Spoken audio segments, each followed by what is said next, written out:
ભગવાને બહુ સરસ દૃષ્ટાંતો આપ્યા છે અને કહ્યું છે. શેઠની 4 વહુઓ ફેમસ દૃષ્ટાંત છે. એક શેઠને 4 વહુઓ, 4 દીકરા 4 વહુઓ. પણ દીકરાઓ કરતા વહુઓ જરા થોડીક વધારે પાવરફુલ.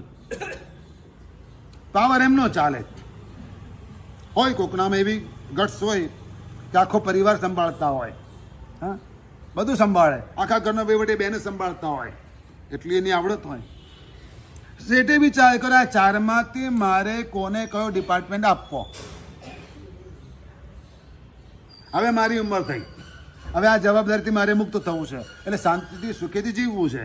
અને એ લોકો ઠેકાણે પડે, ઘરની વ્યવસ્થા બરાબર સચવાઈ જાય અને ગોઠવાઈ જાય તો પછી આપણને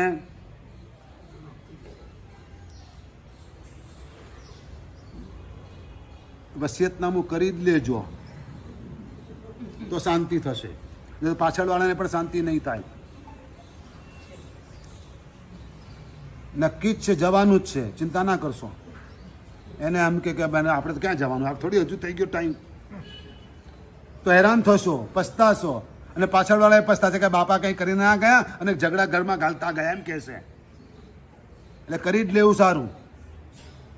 હા, શેઠ પહેલેથી પ્લાનિંગ કરે છે. શું કરે છે કે ઘરની વ્યવસ્થા બરાબર ગોઠવાઈ જાય, પેઢીની વ્યવસ્થા બરાબર ગોઠવાઈ જાય, બધું થઈ જાય તો આપણને શાંતિ. બુદ્ધિશાળી માણસ આવો વિચાર કરે. એટલે શેઠે પોતાની વહુઓની પાત્રતા યોગ્યતા જોવાને માટે એક દાવ ખેલ્યો.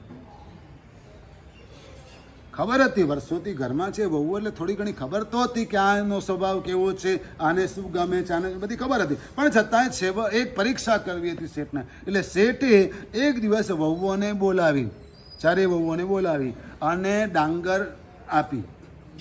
એક મુઠ્ઠી ભરીને ડાંગર આપી કે લો, હું માગું ત્યારે મને પાછી આપજો. શું કરજો? હું માગું ત્યારે મને પાછી આપજો. દરેક જણી પોતપોતાની યોગ્યતા પ્રમાણે મનમાં વિચારતી ગઈ કે આ ડોહન ચસકી ગયું લાગે છે. કે એકને એવો વિચાર આવ્યો કે આ ઉંમરથી સાથે બુદ્ધિ નાઢી, હવે આ ડાંગર કઈ સાચવવાની વસ્તુ છે, ફેંકી દે. પપ્પાએ આપ્યું છે, કંઈક તો કારણ હશે. શું હોય?